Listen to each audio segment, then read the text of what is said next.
मैं आशा करता हूं साथियों आप सब बेहतर होंगे, अच्छे होंगे, अपनी पढ़ाई मेंटेन किए होंगे और आगे वाली जो परीक्षाएं हैं आप उसको ध्यान में रख करके निरंतर पढ़ रहे होंगे। साथियों एक चीज याद रखना है कि हमारी जो कक्षाएं हैं हम कितना भी पढ़ लें, है ना, कितना भी कुछ कर लें, लेकिन हमें जब तक प्रैक्टिस नहीं करेंगे, चीजों को बार बार हम नहीं करेंगे, हमारे समझ में कम आएगा, है ना। एक चीज और याद रखना, जैसे कि हम लोग क्या करते हैं, पढ़ते पढ़ते बहुत वक्त लगा देते हैं और सवाल नहीं लगाते हैं, और जब हम हमारे सामने क्वेश्चन आता है तो हम जल्दीबाजी में कहीं ना कहीं क्वेश्चन को गलत कर देते हैं। ये हमारे अंदर की कुछ कमियां हो जाती हैं।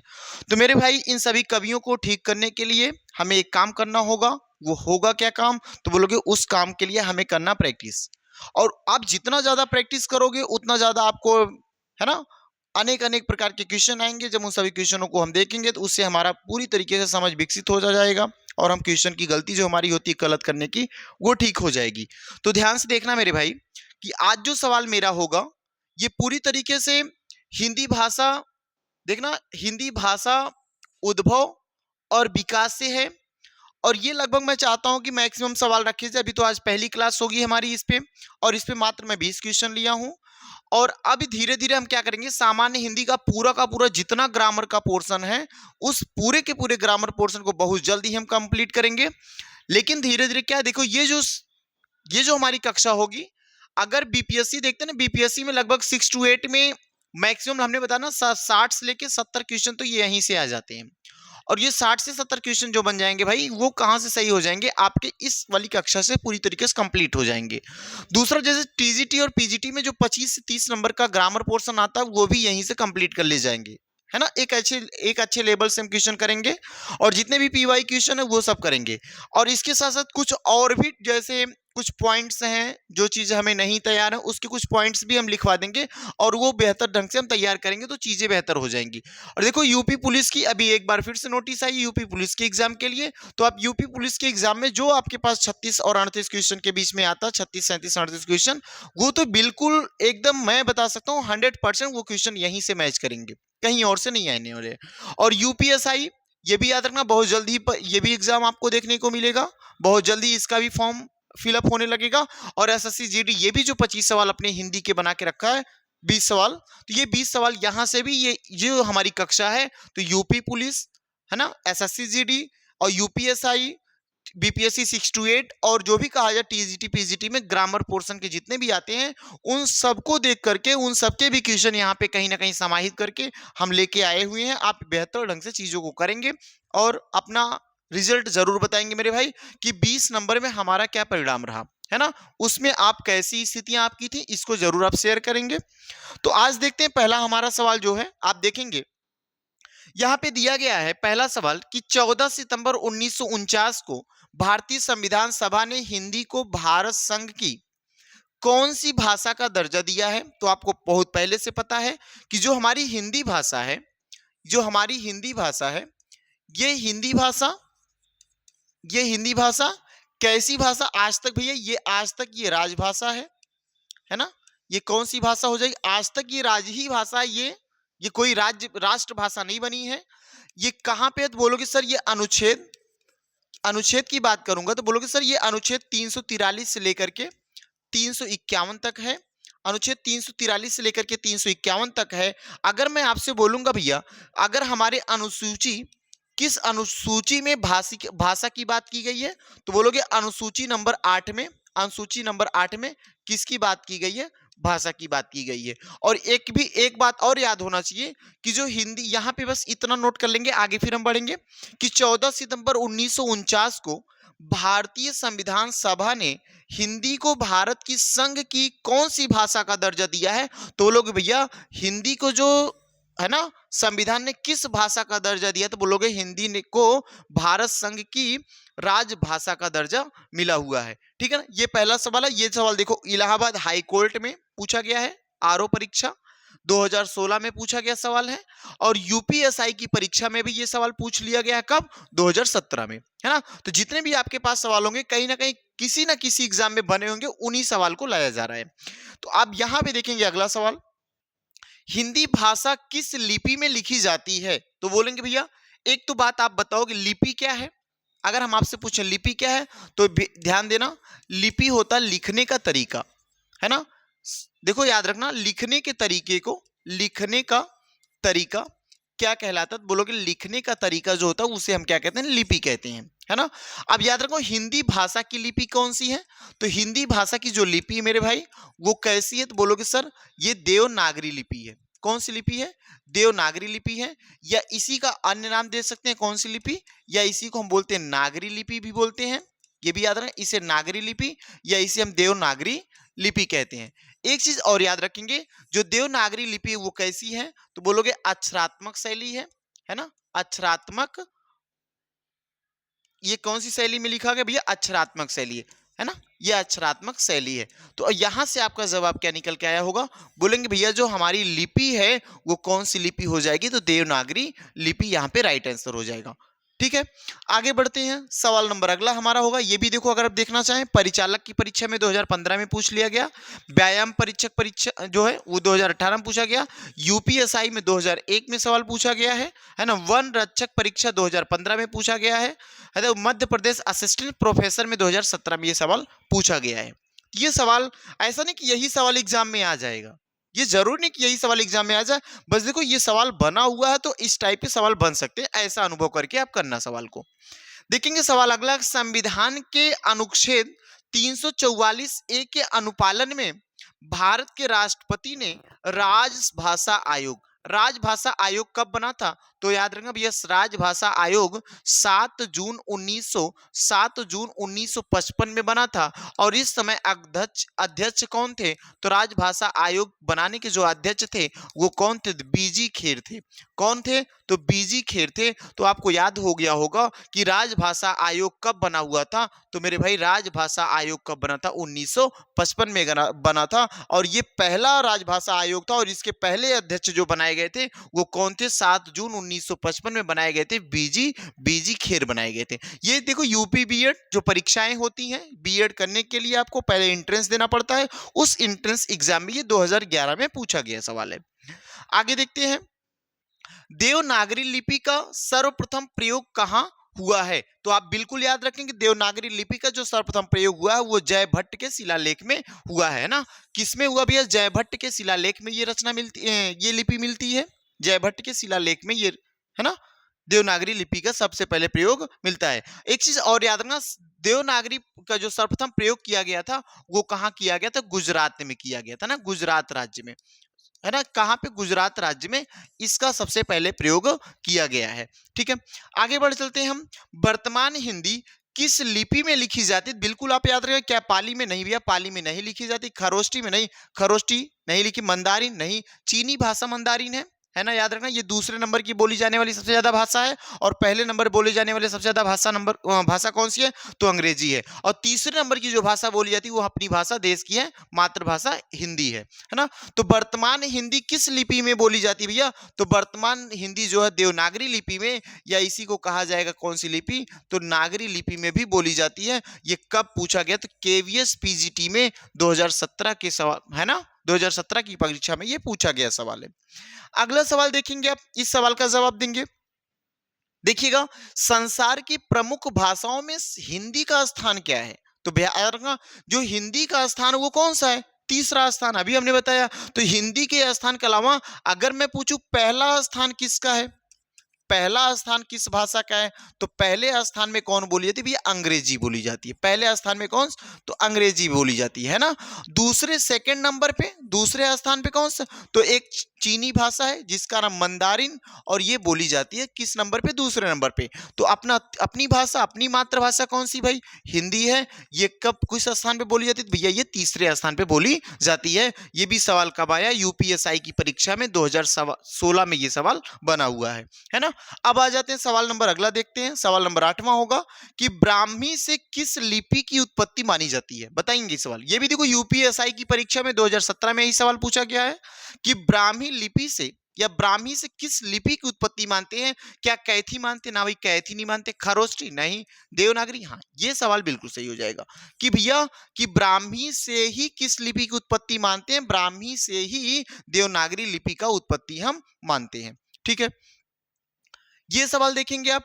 बोली का क्षेत्र जब थोड़ा विकसित हो जाता है और उसमें साहित्य की रचना होने लगे या होने पर वह क्या बन जाती है? तो वह क्या क्षेत्रीय रूप बन जाती है, क्या वह लिपि बन जाती है,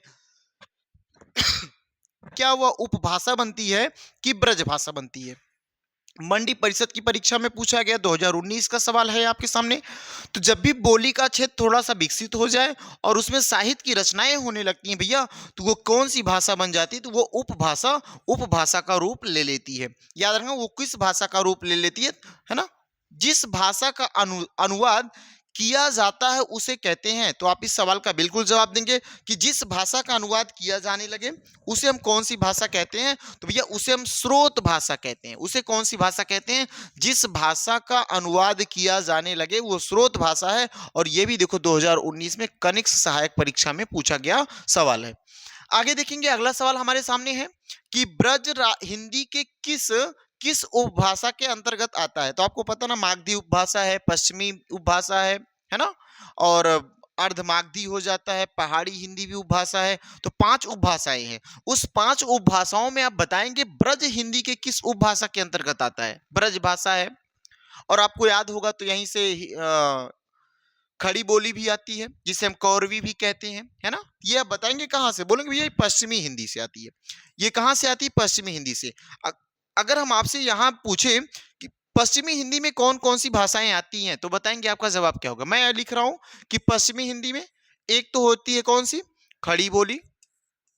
एक होती भैया खड़ी बोली, और खड़ी बोली को ही हम क्या कहते हैं? कौरवी कहते हैं। खड़ी बोली को ही हम क्या कहते हैं? कौरवी कह देते हैं। दूसरी भाषा क्या हो जाएगी? दूसरी भाषा ये ब्रज भाषा होती है।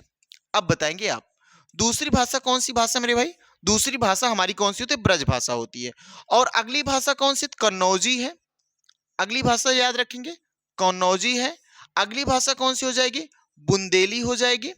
अगली भाषा बुंदेली है। और ठीक अगली भाषा याद रखेंगे कौन सी? बांगरू है। अगली भाषा और कौन सी है? बांगरू है। ये 5 उपभाषा देखो, पश्चिमी उपभाषा के अंतर्गत ये कौन सी हो जाएंगी? ये आपके पास 5 बोलियां निकल के आती हैं। वो कौन कौन सी हैं? तो बोलोगे सर खड़ी बोली है ना, ब्रज भाषा है, बांगरू है, बुंदेली है, कन्नौजी है। ठीक है, यहाँ पे कौन सा आंसर राइट हो जाएगा? पश्चिमी हिंदी राइट हो जाएगा। तो ये देखो वीडियो की परीक्षा में 2018 की परीक्षा में पूछा गया सवाल है। देखेंगे अगले सवाल की ओर हम आएंगे। कौन सी बोली बिहारी की नहीं है? तो आपको पता बिहारी में कौन सी? मगही, मैथिली, भोजपुरी। अगर बिहारी हिंदी की मैं बात करूंगा, मगही है, मगही है, मैथिली है, और इसी में एक और बोली है भोजपुरी। आपको पता ना, भोजपुरी जो भोजपुर से, बिहार का एक जिला है भोजपुर, वहां से भोजपुरी की उत्पत्ति मानते हैं। तो मगही, मैथिली और भोजपुरी ये 3 भाषाएं बिहार की हैं। क्या जयपुरी? ना भैया, जयपुरी तो कहाँ की है बताइए? जयपुरी राजस्थान में आती है। तो ये कहां पे आएगी भैया बताना? सौरसैनिया भ्रंश से हो जाएगा ना ये। अच्छा, सौरसैनिया भ्रंश से, ये ठीक है।